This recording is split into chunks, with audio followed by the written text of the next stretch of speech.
Hi friends, आज मैं श्रीलंका को लेके आया हूँ। जब श्रीलंका की बात करते हैं तो लगता है हमें कि भारत के ही किसी प्रांत की बात हम कर रहे हैं। ऐसा क्यों लगता है? एक तो श्रीलंका की दूरी इतनी कम है। आप अंदाज़ लगाइए कि तमिलनाडु की एक लड़की सुबह 6 बजे समुद्र में तैरने के लिए निकली और तैरते तैरते शाम के 5 बजते बजते वो श्रीलंका पहुँच गई। इतनी दूरी है। अगर आप अंडमान निकोबार जो भारत का ही भूभाग है वहाँ जाना चाहेंगे तो 1100 किलोमीटर दूरी पर है। दूसरी बात, भारत की जो संस्कृति है श्रीलंका की संस्कृति से बिल्कुल मिलती जुलती है, ये भी सच है। और जहाँ तक जनसंख्या का सवाल है, सिर्फ 2.19 करोड़ लोग वहाँ पर हैं, लेकिन जो भी लोग हैं बिल्कुल भारत की संस्कृति को मानने वाले लोग हैं, तो कहीं जरा भी फर्क नहीं है। और जहाँ तक उसके सामरिक महत्व का है, जहाँ तक स्ट्रेटजिक सिग्निफिकेंस का है, आप अंदाज लगाइए कि श्रीलंका इंडियन ओशन में बसा हुआ है।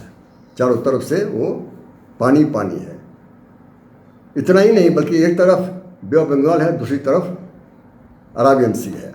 अब इतने सारे समुद्र का कितना व्यापारिक महत्व हो सकता है आप जानते हैं, और साथ ही कितना स्ट्रेटजिक सिग्निफिकेंस है उससे भी आप वाकिफ हैं। लेकिन जो भी हो, आज श्रीलंका इतिहास के सबसे बुरे दिनों में फंसा हुआ है। वहाँ की इकोनॉमी पूरी तरह कोलैप्स कर गई है। वहाँ पर खाने के लाले पड़ रहे हैं। दवाई की दुकान में एक दवाई आपको मेडिसिन नहीं मिलेगी। वहाँ के पेट्रोल पंप पर एक बूंद पेट्रोल नहीं मिलेगा। वहाँ का जो बजट है 13% डेफिसिट में चल रहा है। इस महीने का पगार जो 14,000 सरकारी कर्मचारियों को देना है, सैलरी देना है, उसके लिए पैसे हाथ में नहीं है। ये हालत है श्रीलंका की।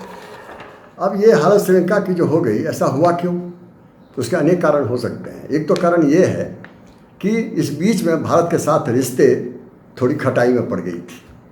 नतीजा हुआ कि चाइना की तरफ श्रीलंका ने मुंह मोड़ लिया और चाइना को मौका मिल गया, और चाइना ने बड़े बड़े सपने दिखाए उसको। चाइना ने कहा कि हम कोलंबो को हांगकांग बना देंगे, हम दुबई बना देंगे। ये सारे सपने दिखाए गए।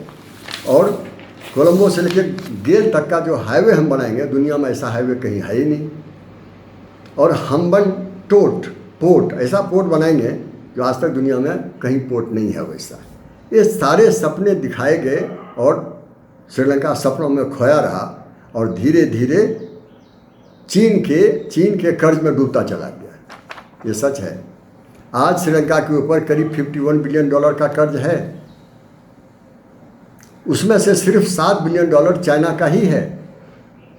अब ये कर्ज हर साल श्रीलंका को $8 बिलियन चुकाना है, और हाथ में पैसे फॉरेन करेंसी के नाम पर सिर्फ $2.3 बिलियन बचा हुआ है।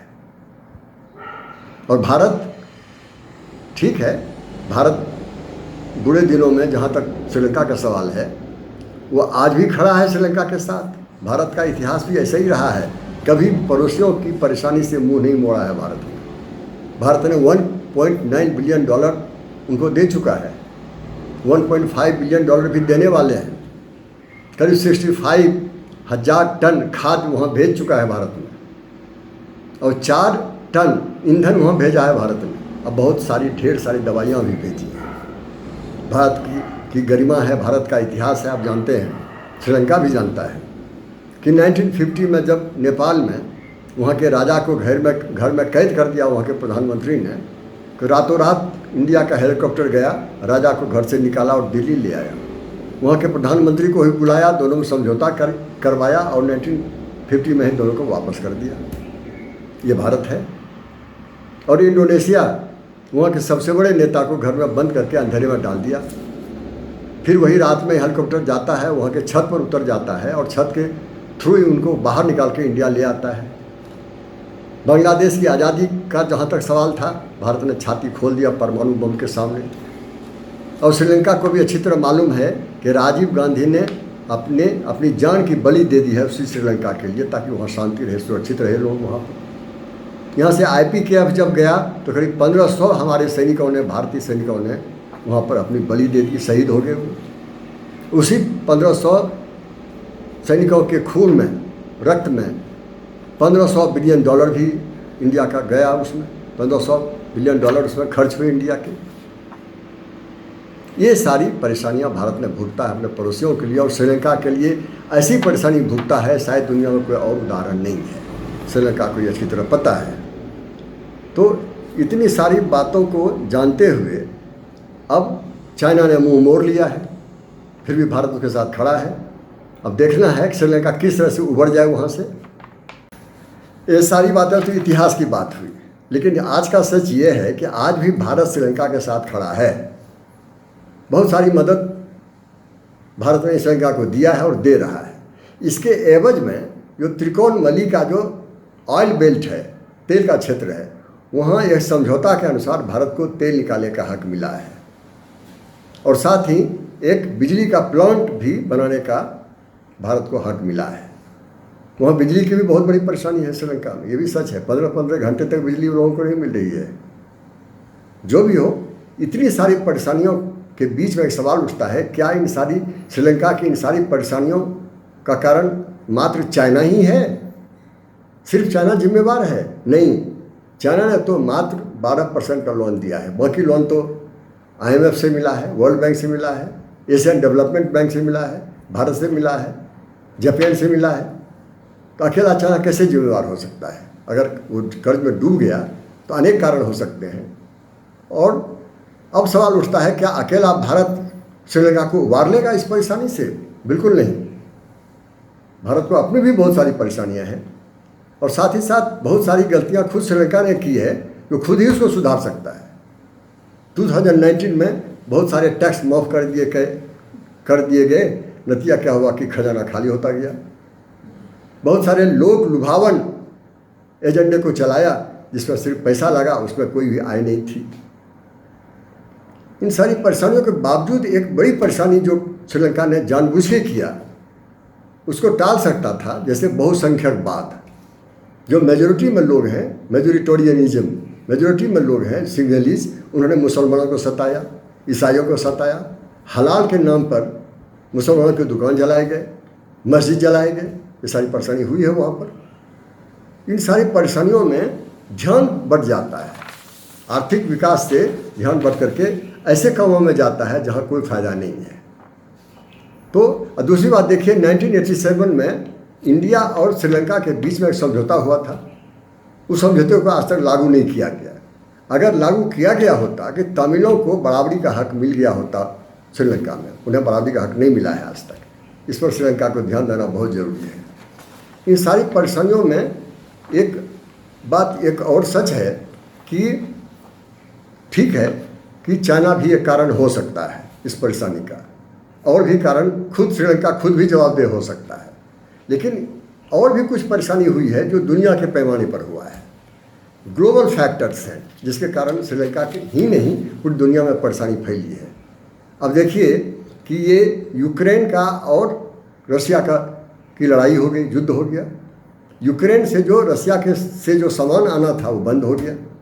तो जब सामान आना बंद हो गया तो उसके प्राइसेस बढ़ जाएंगे, भाव बढ़ जाएंगे। जो हुआ वहाँ पर जो ब्लैक सी है, दुनिया का जो ट्रेड रूट है उसमें से बड़ा महत्वपूर्ण है ब्लैक सी, वहाँ ब्लॉक हो गया। लड़ाई के चलते काम बंद हो गया है। ये सारे कारण हैं। और चाइना में अभी भी लेट वहाँ कोविड-19 बहुत ज़्यादा बढ़ गया। हर शहर में वहाँ पर लॉकडाउन लगाना पड़ा। नतीजा क्या हुआ? सामान का जो प्रोडक्शन है वो बंद हो गया। और चाइना बहुत बड़ा एक्सपोर्टर है दुनिया का, तो सामान चाइना से आना बंद हो गया। इस कारण सभी सामानों के दाम बढ़ते चले गए। तो इन्फ्लेशन के कारण हुए। तो पूरी दुनिया में जब इन्फ्लेशन हो तो श्रीलंका अकेला क्या कर लेगा? कैसे निकल जाएगा उससे? ये सारी परेशानियाँ हुई हैं। अब रही बात कि इस अकेले जद्दोजहद में श्रीलंका कोशिश तो कर रहा है, थोड़ी सी सुधार भी परेशानियों से हुई है, लेकिन श्रीलंका को बहुत दूर जाना पड़ेगा। बहुत सारी परेशानियों से दूर करने के बहुत अनेक प्रयास करने पड़ेंगे। ये सारे जो ग्लोबल फैक्टर हैं आर्थिक परेशानियों को, तो सिर्फ श्रीलंका नहीं भुगत रहा, दुनिया का हर मुल्क इस परेशानियों से जूझ रहा है। चाहे वो भारत हो, चाहे अमेरिका हो, चाहे कोई भी हो। और भारत के पड़ोस में भी श्रीलंका अकेले नहीं है। परेशानियों से जहाँ तक पाकिस्तान का सवाल है, नेपाल का सवाल है, बहुत दूर नहीं है वो। कभी भी श्रीलंका हो सकता है वहाँ पर, अगर खूब अच्छी तरह ध्यान नहीं दिया तब। रही बात दुनिया की, आप अंदाज कीजिए कि अमेरिका कितनी बड़ी परेशानी है। 2% वहाँ टारगेट इन्फ्लेशन होते हैं, 2% के अंदर में ही बढ़ता घटता रहता है वहाँ की महंगाई। अभी क्या है 8.3% हो गया है।